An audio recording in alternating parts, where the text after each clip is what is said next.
Bertemu lagi dengan Lord Chow Chow 2025 di Api di Bukit Menoreh, buku 1 seri 1 jilid 2 part 1. Sebelumnya Agung Sedayu telah sampai ke Sangkal Putung. Setelah menyebut nama kakaknya, maka orang-orang mulai mengenal dirinya, menerima dirinya, dan mau mengantarkan dia ke Widura walaupun saat itu sudah gelap malam, sudah hampir pagi. Oke, kita lanjutkan.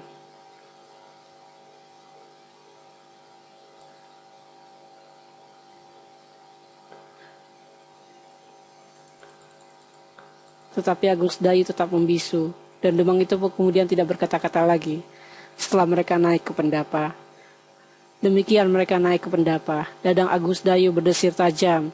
Dilihatnya di pendapa itu terbaring beberapa orang laki-laki yang sedang nyenyak tidur. Di bawah cahaya lampu minyak, tampaklah wajah-wajah mereka yang keras tajam, sedang beberapa orang diantaranya tumbuh janggut, jambang, dan kumis yang lebat di wajah mereka. Mereka terbaring berjajar-jajar di atas tikar selapis. Namun tampaklah betapa nyenyak mereka itu. Sedang di sudut pendapa, Agung Sedayu melihat beberapa tangkai tombak dan di dinding-dinding tersangkut pedang, perisai, dan keris. Pemandangan yang bagi Agung Sedayu benar-benar tidak sedap. Laki-laki berwajah keras dan senjata-senjata. Dan tiba-tiba saja teringat pula olehnya bahwa di pinggangnya pun terselip sebilah keris. Ia tidak tahu apakah keris itu akan berguna baginya atau malahan berbahaya baginya. Tetapi kakaknya meminta untuk membawa keris itu. Dengan tidak berkata-kata lagi, mereka menyeberangi pendapa, menuju ke peringgitan. Di peringgitan itu dilihatnya sebuah warana yang memisahkan sebuah ruangan kecil. Di ruangan kecil itulah Widura sedang tidur pula. Disitulah Adi Widura sedang beristirahat, berkata Demang itu. Dan tiba-tiba saja dada Sedayu menjadi berdebar-debar. Apakah kata Paman Widura itu, kalau dilihatnya ia datang di saat-saat yang begini? Demang itu pun berbisik pula, duduk langgir, biarlah aku sendiri yang membangunkannya. Namun Widura adalah seorang prajurit terlatih. Karena itu, meskipun ia tertidur nyenyak, namun telinganya dapat bekerja dengan baiknya. Sehingga Demang Sangkal Putung itu sebenarnya tidak perlu membangunkannya. Sejenak mereka berdua masuk, dan pintu peringgitan itu bergerit meskipun perlahan-lahan. Widura telah terbangun karenanya. Namun ia tidak segera bangkit. Ia ingin tahu siapakah yang datang ke peringgitan itu. Tetapi ketika didengarnya suara Ki Demang, maka hampir-hampir saja ia tidur kembali kalau tidak segera disadarinya bahwa kecuali Pak Demang ada orang lain, bukan dari anak buahnya. Ketika Ki Demang itu berjalan perlahan-lahan dan hati-hati supaya tidak mengejutkan orang yang dibangunkannya dan menjengukkan kepalanya dari sisi warana, Demang itu tersenyum asam. Desisnya, ternyata aku tidak perlu membangunkan Adi. Widura sudah duduk di sisi ranjangnya ketika Demang Sangkal Putung itu menjenguknya. Apakah ada seorang tamu yang ingin menemui aku? Bertanya Widura. Ya Adi, jawab Demang Sangkal Putung. Demikian pentingnya sehingga tak sabar lagi menunggu esok. Siapa? Bertanya Widura. Angger Agung Sedayu, jawab Demang. Agung Sedayu? Widura terkejut dan segera ia bangun dari pembaringannya. Sebuah balai-balai bambu dengan tergesa-gesa ia melangkah keluar. Ketika dilihatnya Agung Sedayu duduk terkantuk-kantuk, hampir ia tidak percaya. Desisnya, kau Sedayu? Sedayu mengangguk, jawabnya, ya Paman. Sendiri? Pertanyaan itulah yang pertama-tama dilontarkannya. Ya Paman, jawab Sedayu pula. Namun terpancarlah keheranan di wajah Widura. Seakan-akan ia tidak percaya bahwa Agung Sedayu datang seorang diri. Ditebarkan pandangannya berkeliling. Tak ada orang lain. Widura pun segera duduk di hadapan anak itu dengan penuh pertanyaan di dalam dadanya, dan Sedayu pun tidak menunggu pamannya itu bertanya kepadanya. Katanya, Paman, aku disuruh Kakang Untara untuk menemui Paman sebelum fajar. Untara? Bertanya Widura dengan keningan terangkat. Sebab pasti ada sesuatu hal yang memaksa, sehingga Agung Sedayu lah yang datang kepadanya. Apalagi Widura telah mengenal anak itu baik-baik, sebaiknya mengenal anaknya itu sendiri. Di mana kakakmu? Nantilah aku ceritakan Paman, jawab Agung Sedayu seakan-akan ia adalah seorang yang cakap dalam menanggapi setiap persoalan.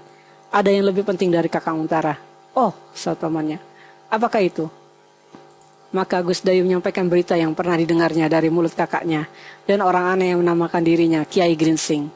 Meskipun ia sama sekali belum menceritakan apa-apa tentang orang bertopeng itu.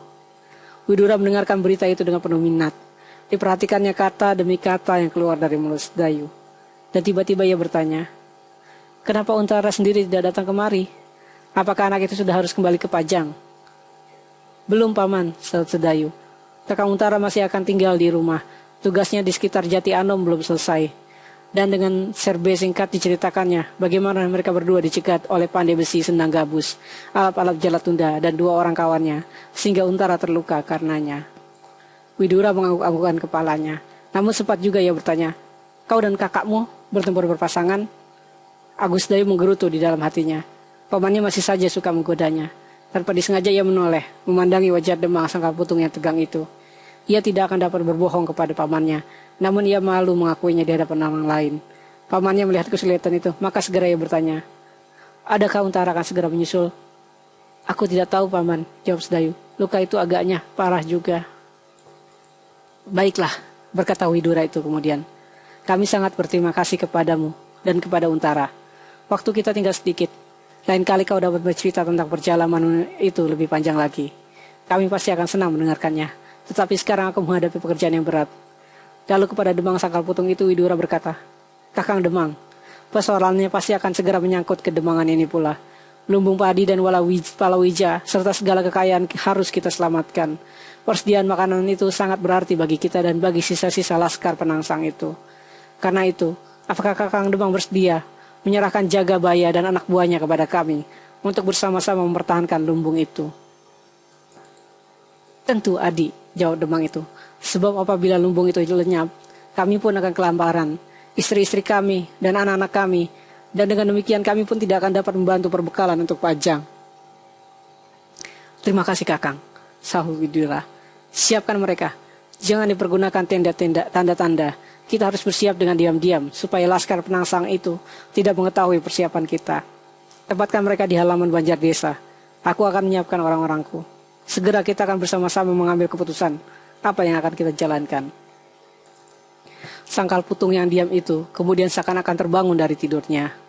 Hilir mudiklah laki-laki bersenjata dan di jalan-jalan desa. Tak ada sebuah tenggar pun yang terdengar. Dari jauh desa itu masih nampak di peluk mimpi. Namun sebenarnya desa Sangkal Putung itu telah dicengkam oleh kegelisahan. Sesaat kemudian beberapa orang laki-laki yang tergagap-tegap para pemimpin kelompok telah berkumpul di peringatan itu. Seorang laki-laki berkumis panjang, seorang yang lain rambutnya yang panjang, dibiarkan terurai, di bawah ikat kepalanya. Namun beberapa orang yang lain tampak tenang-tenang dan berpakaian rapi. Melihat beberapa orang yang keras dan kasar itu, Agung Sedayu menjadi kecewa. Disangkanya Laskar Pajang adalah orang-orang yang halus, tampan, dan bersih seperti kakaknya. Tidak disangkanya bahwa di dalamnya Laskar Pajang itu pun ada di antaranya orang-orang yang mirip bentuknya seperti pandai besi Sendang Gabus.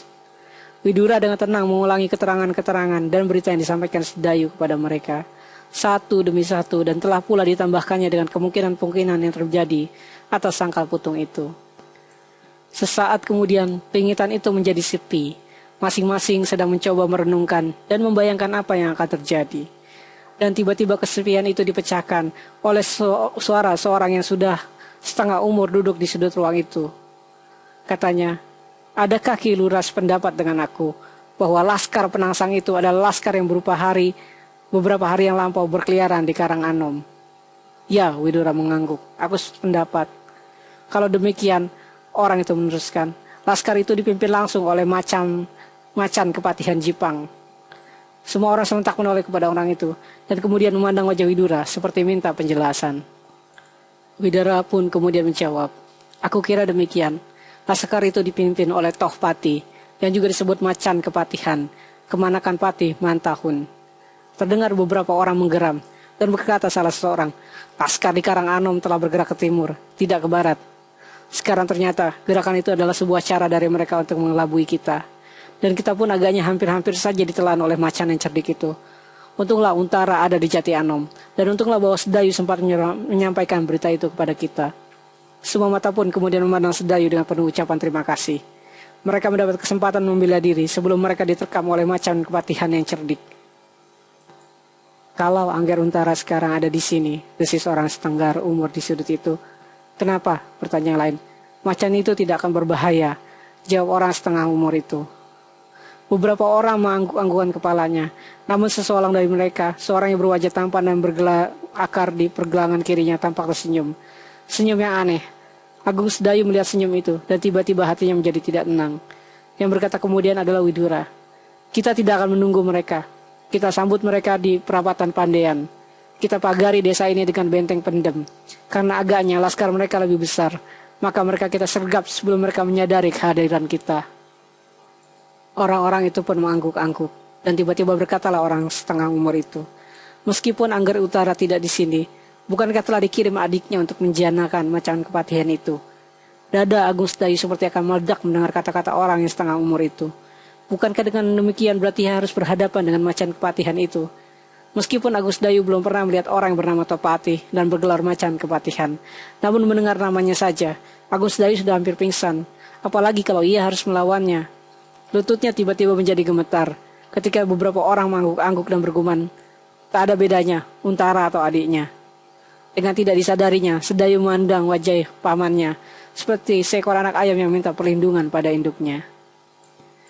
Widura melihat tatapan mata Sedayu yang penuh kecemasan itu. Karena itu ia tersenyum, dan dengan tenangnya berkata, Sedayu, kami akan berterima kasih sekali apabila kau memenuhi permintaan itu. Tetapi aku kira kau telah cukup berjasa kepada kami dengan kehadiranmu ini.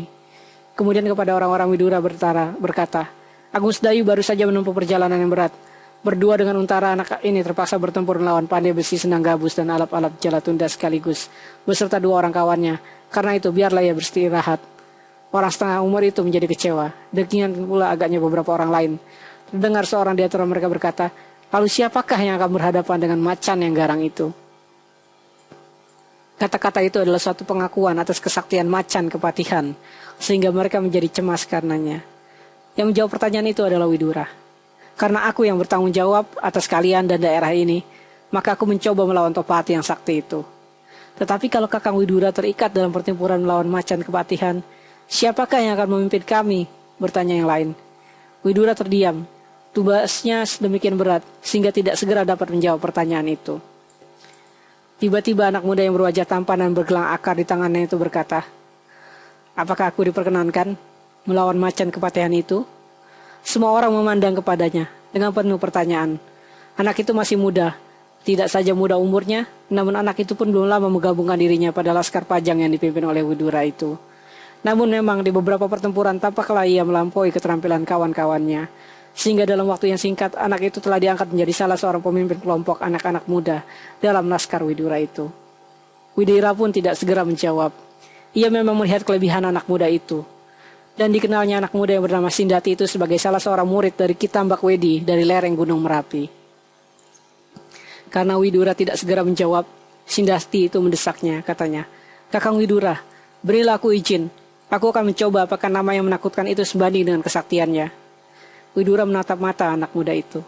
Dilihatnya tekadnya yang menyala. Widura telah berpengalaman itu melihat keberanian yang teguh terpancar pada wajah Sindati. Maka meskipun dengan agak ragu-ragu ia berkata, aku akan selalu memberikan kesempatan kepada kalian. Tapi ketahuilah bahwa Topati itu benar-benar orang yang luar biasa. Ia dapat bertempur seperti hantu yang tak tersentuh tangan. Namun ia dapat merekam benar-benar segarang harimau belang. Ya, jawab Sindati. Aku pernah mendengar cerita itu.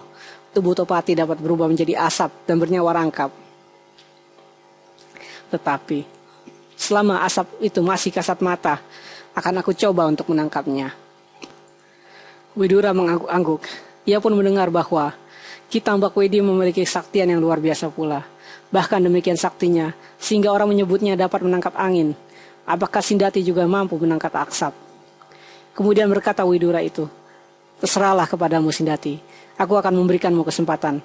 Meskipun demikian, Widura tidak sampai hati melepaskannya sendiri. Maka katanya kepada 2 orang lain, Hudaya dan Citragati, tugasmu adalah mengawasi keadaan Sindati. Berilah kesempatan kepadanya untuk melawan macan kepatihan itu. Namun apabila keadaan tak menguntungkan baginya, jangan biarkan macan itu mengganas. Berusahalah bertempur tidak terlalu jauh daripadanya. Hudaya, laki-laki yang hampir di seluruh wajahnya ditumbuhi rambut, tertawa lirih.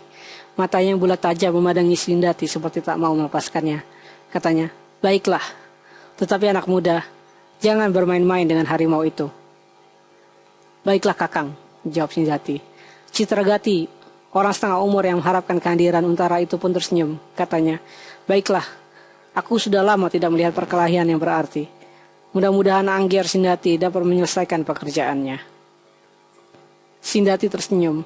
Namun wajah yang tampan itu rasa-rasanya begitu menakutkan bagi Agung Sedayu. Mungkin terpengaruh oleh keberanian anak muda itu. Atau mungkin karena Agung Sedayu sendiri tak memiliki keberanian untuk melakukannya. Bahkan menyebut nama Tofati itu pun ia tak berani. Ia terkejut ketika Sindati itu tiba-tiba saja berkata kepadanya, Adi Sedayu, biarlah aku mencoba melakukan pekerjaan yang seharusnya dipercayakan kepadamu. Mudah-mudahan aku dapat melaksanakannya dengan baik. Bukankah begitu? Agung Sedayu menjadi bingung. Namun akhirnya ia menganggukkan kepalanya tanpa sepatah kata pun yang dapat diucapkan. Sindati menarik keningnya. Ia kini tidak tersenyum. Sikap Agung Sedayu dianggapnya terlalu sombong. Katanya kemudian, jangan tersinggung Adi. Bukankah kau terlalu lelah setelah bertempur melawan pandai besi sendang gabus dan alap-alap yang cengeng itu? Nah sekarang biarlah aku melawan macan kepatihan yang garang, yang sekaligus akan dapat menelan lebih dari 10 alap-alap macan pratanda itu. Kembali dada Sedayu berdesir. Sama sekali ia tidak merasa tersinggung dan sama sekali ia tidak bermaksud apa-apa. Dengan demikian, Agung Sedayu menjadi semakin berdebar-debar, sehingga anak muda itu semakin tidak tahu apa yang harus dilakukan. Widura melihat keadaan itu, maka katanya, jangan berprasangka Sindati. Sedayu adalah seorang anak pendiam. Memang tabiatnya berbuat demikian. Ia tidak tersinggung dan sama sekali tidak bermaksud menyombongkan diri. Tetapi Sindati masih belum puas. Jawabnya, adakah Sindati tidak cukup berharga untuk mendapat jawaban dengan kata-kata? Tidak hanya sekedar mengangguk-anggukan kepala. Jangan dinilai Sindati sama harganya dengan alap-alap Jalatunda. Semua yang mendengar kata-kata itu menarik keningnya. Seseorang yang berkumis lebar menyahut, sudahlah Sindati. Tidak baik kita ribut-ribut hanya karena salah paham. Aku tidak mulai, jawab Sindati. Sedayu menjadi semakin gemetar. Sama sekali tak diduganya bahwa anak yang tampan dan tersenyum-senyum itu adalah seorang yang mudah sekali tersinggung perasaannya. Untunglah bahwa ruangan itu tak terlalu terang, sehingga tak seorang pun yang sempat melihat wajah Sedayu yang pucat. Orang-orang yang hadir di ruangan itu, yang sejak semula telah merasa berhutang budi kepada Sedayu, menilai sikapnya sebagai sikap yang dewasa. Agung Sedayu sama sekali tidak melayani kemarahan Sindati. Karena itu beberapa orang menjadi semakin kagum karenanya. Orang yang berkumis lebat dan bertubuh raksasa meneruskan kata-katanya. Kau salah paham Sindati. Sudahlah, jangan mengada-ada. Sedayu mendengar kata-kata itu. Kata-kata yang diucapkan oleh orang yang bertubuh besar kaku. Namun ucapannya menunjukkan kematangan dan kehalusan budinya. Tetapi orang yang setengah umur dan bernama Citragati bersikap lain. Desisnya meskipun hanya perlahan-lahan, Sindati. Kau masih belum mengalahkan macan kepatihan itu. Jangan terlalu pagi mimpi menjadi pahlawan. Sindati mengerling kepada Citragati. Kemudian hampir kepada semua yang hadir. Agaknya mereka berpihak kepada Agung Sedayu. Karena itu tiba-tiba Sindati tersenyum. Senyum yang aneh. Karena di balik senyum itu tersimpan bibit ketidaksenangannya kepada Agung Sedayu. Widura yang tidak mau membiarkan keadaan itu berlarut-larut segera berkata, adakah kita akan menyergap laskar kepatihan? Ataukah kita ingin ribut-ribut soal hal-hal yang sama sekali tidak berarti? Cepat tinggalkan tempat ini. Bersiaplah dengan anak buah kalian masing-masing. Kita segera berangkat. Kita harus mencapai simpang 4 Pandian lebih dahulu. Widura tidak menunggu lebih lama lagi. Ia mendapat kesan kurang menyenangkan dari pertemuan ini. Karena itu ia sengaja mendahului. Berdiri dan melangkah keluar sambil berkata, beristirahatlah di pembaringanku Sedayu. Orang-orang lain pun segera mengikutinya. Satu-satu mereka melangkah keluar ruangan. Yang terakhir adalah Demang Sangkal Putung. Diperlukannya menghampiri Agung Sedayu sambil berisik. Terima kasih, Angger. Kami penduduk Sangkal Putung tak akan pernah melupakan jasa Angger kali ini. Mudah-mudahan kami dapat membebaskan diri dari cengkeraman macan kepatihan itu. Kami tidak akan mengganggu ketentraman istirahatmu, anak mas. Namun apabila terpaksa, aku akan mengirimkan seorang yang akan memberitahukan kepadamu. Apakah ada di antara kita yang mampu melawan macan kepatihan itu? Kalau tak seorang pun yang mampu melawannya, jangan Angger biarkan kami. Kami masih mohon perlindunganmu. Agung Sedayu tidak tahu apa yang akan dikatakan, tetapi ia tidak akan berdiam diri atau menjawabnya dengan anggukan kepala saja. Ia takut kalau Demang Sangkal Putung itu pun akan salah mengerti dan menyangkanya anak bunda yang benar-benar sombong. Karena itu tanpa setahunya sendiri, ia menjawab terbata-bata. Ya, iya Bapak Demang. Agaknya jawaban itu telah cukup membesarkan hati Demang Sangkal Putung itu. Dengan tersenyum ia mengangguk dalam-dalam, katanya, terima kasih anak mas. Maka pergilah Demang itu dengan senang hati yang lapang. Dilampauinya halaman rumahnya, ditemuinya Jagabaya Sangkal Putung. Diberinya orang itu beberapa keterangan, dan bersiaplah kemudian anak-anak muda Sangkal Putung. Mereka siap dengan keteguhan hati, menyelamatkan desa mereka, lumbung-lumbung mereka, dan mempertahankan daerah mereka dari segerapan laskar Macan Kepatihan. Sebab apabila mereka tidak berhasil, maka untuk masa yang panjang, Sangkal Putung akan mengalami paceklik. Yang berdiri di paling depan adalah anak muda yang bulat kokoh, meskipun tidak begitu tinggi. Dengan mata yang berseri-seri, ia menimang-nimang senjatanya, sebuah pedang bertangkai gading. Anak itu adalah anak Demang Sangkal Putung, Suwandaru. Namun agaknya anak muda itu tidak puas dengan namanya, maka ditambahnya sendiri menjadi Suwandaru Geni. Oke, sampai di sini dulu. Bagaimanakah penyergapan terhadap Topati? Bisakah perperangan itu dimenangkan oleh Laskar Widura dan Topati bisa dikalahkan oleh Sindati, atau apakah terpaksa orang-orang Sangkal Putung minta bantuan dari Agung Sedayu? Kita check it out di kesempatan